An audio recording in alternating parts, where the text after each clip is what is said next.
Olá, turma do quinto ano, tudo bem com vocês? Como estão? Hoje a nossa aula é História e nós vamos ter como conteúdo a Nova República, que inicia em 1985 até os dias atuais, e o regime político democrático e seus poderes. São dois conteúdos. Vamos ao primeiro, a Nova República. A Nova República, 1985 aos dias atuais. José Sarney, presidente que assumiu o poder após a ditadura militar, teve dois grandes desafios. Desmontar a ditadura, implementando definitivamente a democracia na sociedade brasileira, e resgatar a economia. Os feitos mais notórios de seu governo foram o reestabelecimento das eleições diretas para todos os cargos políticos, vereadores, prefeitos, deputados, governadores, senadores e presidentes. A criação de uma Assembleia Nacional Constituinte para escrever uma nova Constituição, a promulgação da Constituição de 1988, a extinção da censura e o lançamento do Plano Cruzado. A Constituição de 1988 apresentou várias conquistas, entre elas a eleição direta para presidente, governadores e prefeitos, o direito ao voto para o analfabeto, o voto obrigatório entre 18 e 70 anos, o voto facultativo para jovens entre 16 e 17 anos, igualdade de direitos e obrigações entre homens e mulheres e o combate à discriminação e ao preconceito de todo tipo, étnico, sexual, religiosos, condição social e etc. O final do século XX foi um período de mudanças significativas para a sociedade brasileira. Finalmente, com a Constituição de 1988, as primeiras eleições diretas puderam acontecer. O Brasil tornou-se uma sociedade definitivamente democrática. Entretanto, o grande desafio de tornar a sociedade mais igualitária ainda permanecia. O governo de Fernando Collor, em 1989, aconteceram as eleições diretas e o povo escolheu como novo presidente da República Fernando Collor de Mello, que assumiu prometendo resolver a crise econômica e a corrupção no país, acabando com os marajás e funcionários públicos com altos salários. Está aqui a imagem do Fernando Collor de Mello. Logo após sua posse, Fernando Collor anunciou um pacote econômico, conhecido como Plano Collor, que previa, entre outras coisas, a mudança da moeda cruzada para o cruzeiro, o congelamento dos preços e salários, o bloqueio de contas correntes e poupanças, demissão de funcionários e diminuição de cargos públicos. O objetivo dessas medidas, segundo o presidente, era controlar a inflação e cortar gastos do governo, mas essas medidas causaram muita insatisfação popular, ou seja, o povo não estava satisfeito com tais medidas. Além da insatisfação popular, essas medidas causou também desemprego e não conteve a inflação.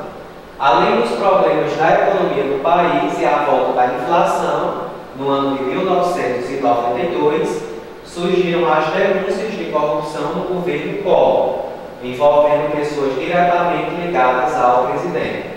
Então, o Congresso Nacional criou uma comissão parlamentar de inquérito, a CPI, para investigar as denúncias.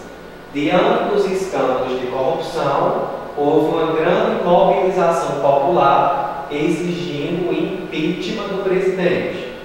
depois de uma série de investigações e de uma grande pressão dos vários setores da sociedade em diversas capitais do país, Fernando Collor renunciou ao mandato no dia 29 de setembro de 1992.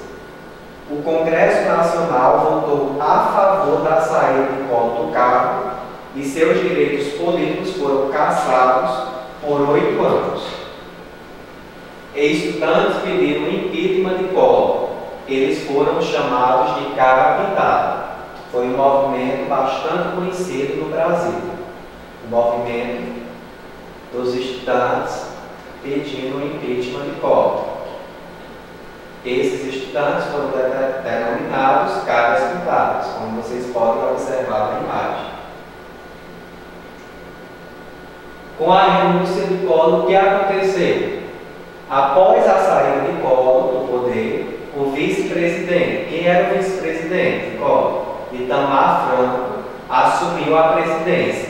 O Brasil se encontrava com uma difícil situação econômica, como já foi mencionado, inflação, desemprego e outros problemas assolaram a população na época.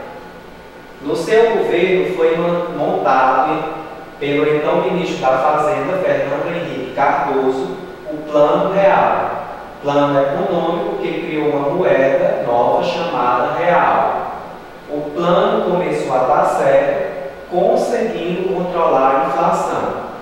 Itamar Franco concluiu o seu mandato com grande popularidade e apoiou Fernando Henrique Cardoso na sucessão presidencial. O governo de Fernando Henrique Cardoso teve início em 1995 e foi até 2002. Vamos conhecer como foi esse período. Fernando Henrique Cardoso assumiu a presidência em 1995 e governou o Brasil durante 2 mandatos, ou seja, durante 8 anos. Foi o primeiro presidente a governar por 2 mandatos seguidos. FHC, como ficou conhecido, ganhou bastante reconhecimento com o Plano Real, o único plano econômico que conteve a inflação desde a época da ditadura militar. Nós temos aqui um retrato, como vocês podem observar, do Fernando Henrique Cardoso, conhecido como FHC. Agora vamos para o período do governo de Lula, que foi de 2003 a 2010. Luiz Inácio Lula da Silva.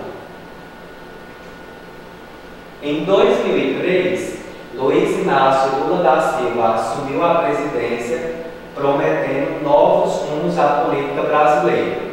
Era a primeira vez na história do país que um ex-operário vindo do Nordeste assumiria a presidência da República. Lula implementou diversos programas sociais em seu governo, como o Fome Zero, a ampliação do Bolsa Família, Luz para Todos, ProUni, Programa Universidade para Todos, e o Programa de Erradicação do Trabalho Infantil, PET, dentre outros. Lula venceu as eleições em 2006 para o segundo mandato na presidência da República. No segundo mandato de Lula foi anunciado o Programa de Aceleração do Crescimento, PAC.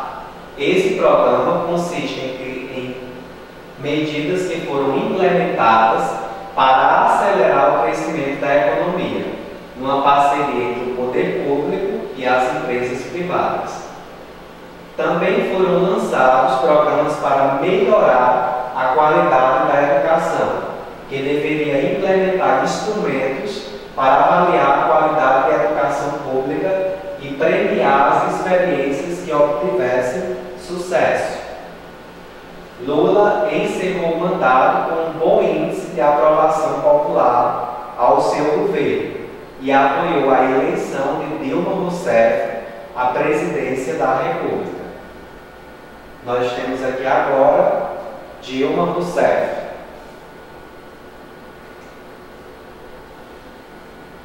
Nas eleições de 2010, com o apoio do presidente Luiz Inácio Lula da Silva, Dilma Rousseff foi eleita a primeira mulher a ocupar o cargo de presidente da República. Em 1º de janeiro, Dilma Rousseff tomou posse após 25 anos do fim do regime militar, contra o qual ele lutou como militante, sendo presa e torturada pelos órgãos de repressão das Forças Armadas da época. Dilma foi eleita com o compromisso de dar continuidade aos projetos sociais do governo Lula, como Bolsa Família, por exemplo, e desenvolveu o programa Minha Casa Minha Vida, de construções de moradias populares, entre outros. Dilma concluiu o primeiro mandato com problemas na área econômica, mas conseguiu ser reeleita por mais um mandato em 2014. Em 2015, Dilma Rousseff assume o segundo mandato com o país agitado pelo agravamento da realidade econômica, descontrole dos preços, desemprego e política, enfrentando denúncias de corrupção em empresas estatais, como a Petrobras, por exemplo, sendo investigada pela Polícia Federal para a punição de todos os envolvidos e de crimes nas contas do governo. Isso levou à abertura de um processo de impeachment contra a presidenta pelo Congresso Federal, o segundo na história do país em 2016. Agora nós vamos para o nosso segundo tema, que é o regime político democrático e seus poderes. As pessoas participam da vida política por meio das eleições de seus governantes. O governo deve estar a serviço do povo, trabalhando pelo bem comum.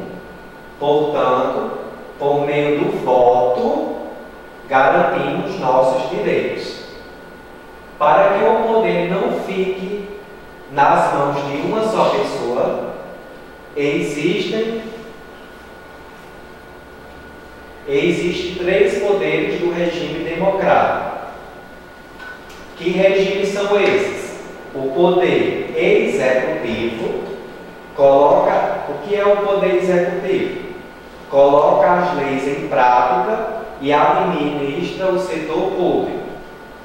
O poder legislativo elabora as leis e se responsabiliza pela sua aprovação. E o poder judiciário, que tem como função fiscalizar e julgar o cumprimento das leis, zelando pelo direito dos cidadãos.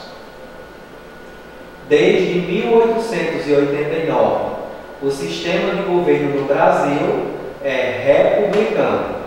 Em uma república, os governantes são eleitos por meio do voto direto.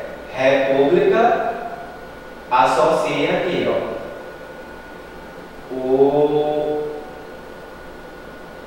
administrador é escolhido por meio do voto direto. Os governantes são eleitos por meio do voto direto, por um tempo determinado. 3 poderes que governam o país.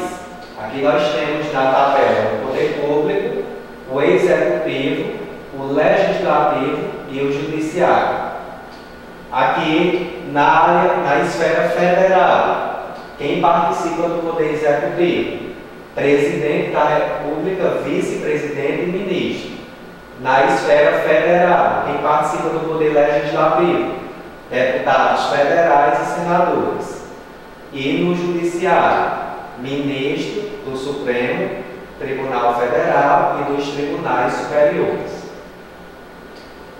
Poder público estadual e do Distrito Federal. Quem participa do poder executivo? Governador, vice-governador e secretários estaduais. Do legislativo, deputados estaduais. E dos judiciários, desembargadores e juízes do Tribunal de Justiça. Na esfera municipal, quem participa do poder executivo? Prefeito, vice-prefeitos e secretários municipais. No legislativo, os vereadores. E no judiciário, no município não há poder judiciário. Ele depende do poder estadual. Essa foi a nossa aula de hoje. Bons estudos. Qualquer dúvida eu fico à disposição.